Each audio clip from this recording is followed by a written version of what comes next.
Sebagian orang tua bingung dan bertanya-tanya di buku komunikasi, kerjakanlah sisilah keluarga dan mulai dari kakek nenek. Baik, saya akan menjelaskan tugas anak kelas tugas anak kelas 3, tugas anak kelas 3 itu dari buku komunikasi, tentang sisilah keluarga. Ya kan? Baik. Nah, pokok pembahasan kita yang pertama adalah tentang asal usul keluarga. Itu tugas pertama di buku komunikasi. Nah, bagaimana caranya menuliskannya?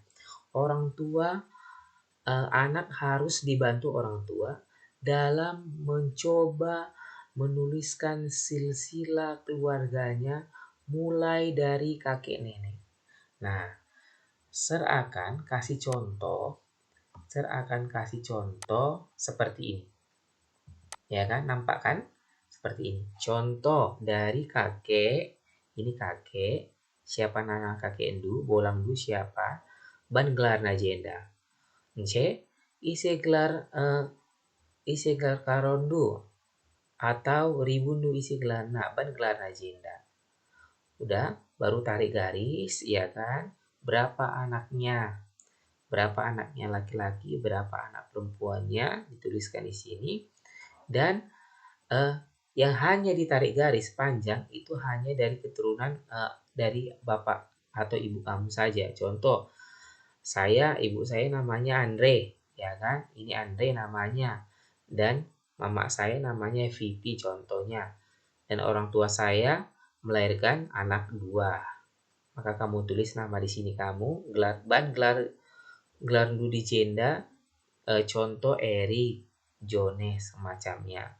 Ada 5 anaknya, maka 5 garis yang akan ditanya, yang akan dibuat. Itu adalah penjelasan bagaimana latihan di buku komunikasi.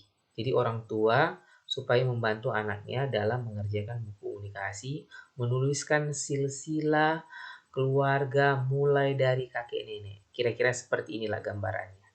Ya kan? Kira-kira seperti ini. Di sini kakek neneknya, di sini anaknya, dan di sinilah silsilah dari ayah kita. Siapa nama ayah kita, siapa nama ibu kita, dan anak ayah dan ibu kita ada berapa. Tulislah di sini. Itu adalah tugas pertama di buku komunikasi. Nah, tugas kedua itu arah WA. Hari ini saya tunggu nanti, saya akan menjelaskan penjelasannya tentang ini. Oke. Ya. Pendidikan agama Kristen. Nah, anak-anak saya bisa melihat pendidikan agama Kristen kelas 3 di sini ya. Kelas 3. Saya akan mencoba menjelaskan sedikit pelajaran kita tentang Allah hadir dalam alam semesta. Materi kelas 3 ke-13. Allah hadir dalam alam semesta. Nah, bahan Alkitabnya dari kitab Kejadian dan kitab Mazmur. Sebelum kita bahas selanjutnya, mari saya ajak anak-anak saya kelas 3 untuk berdoa dan bernyanyi dalam hati masing-masing. Nah, berdoa bernyanyi saya anggap selesai supaya mempersingkat video ini. Saya akan menjelaskan bagaimana Tuhan pencipta semesta. Tuhan adalah pencipta semesta. Kaulah yang maha mulia, sungguh besar karunia yang kau berikan. Kasih-Mu nyata, terjelma di sinar surya yang cerah. Di sawah tuayan yang kau beri. Puji syukur terima kasih atas berkat anugerah di rumah yang sejahtera yang kau beri. Nah, Allah hadir dalam semesta. Pada mulanya, Allah menciptakan langit dan bumi. Itu dapat kita lihat dalam kitab Kejadian pasal ke-1 ayat 1. Ya kan?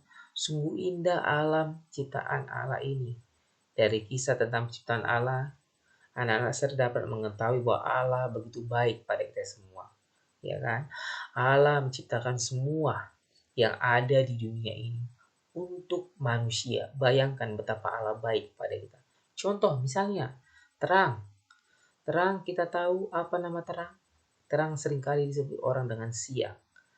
Siang diciptakan supaya manusia bisa bekerja dan gelap diberikan nama malam ciptakan supaya manusia bisa beristirahat. Itulah kebaikan Allah hadir dalam alam semesta. Nah, langit, untuk apa langit diberikan? Untuk membatasi air yang ada di atasnya dan air yang ada di bumi. Langit itu tempat meletakkan matahari, bulan, dan bintang-bintang, benda-benda penerang. Ketiga adalah laut dan daratan. Laut dipergunakan untuk berlayar, contoh, nelayan mencari ikan guna memenuhi hidup kita supaya kita bisa makan ikan. Saat ini laut juga menjadi tempat wisata taman laut dan tempat berkeliaran semua jenis binatang di laut. Nah, bagaimana dengan daratan? Daratan tempat kita, anak-anak semua yang kita pijak sekarang ini. Tempat tinggal manusia, tempat bekerja, tempat tumbuhan, tanaman, dan tinggal hewan-hewan. Semua jenis binatang di udara dan di laut berguna untuk manusia agar manusia bisa mencukupi kebutuhan hidup. Contoh ayam, Tuhan ciptakan untuk memenuhi kebutuhan manusia, maka kita makan ayam, ya kan? Kita potong ayam, kita makan, kita masak, ya kan?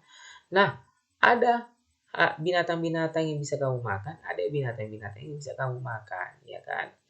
Kamu tahu sendiri itu.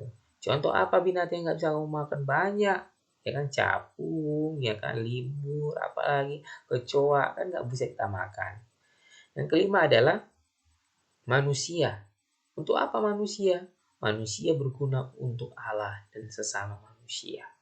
Ya kan? Manusia turut bekerja membantu Allah, merawat semua ciptaan Allah dengan baik, bukan merusak. Seringkali kita lihat anak-anak hari ini, ya kan, banyak merusak. Orang kita melihat manusia banyak merusak taman, banyak merusak tumbuh-tumbuhan dan lain-lain segala macamnya. Ya kan, tumbuh-tumbuhan dibunuh, digunduli, diganti dengan hal-hal yang lain. Nah, kita sudah memakai semua ciptaan Allah untuk kehidupan kita. Kita bisa makan, minum, karena Allah yang memberikan. Nah, tugas yang kedua adalah ini ya.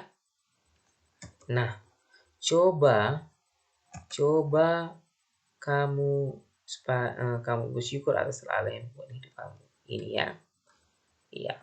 Tugas yang kedua adalah tuliskan ini. Tugas yang kedua boleh. Nanti ini akan share screenshot tugas yang kedua. Ya kan, ini.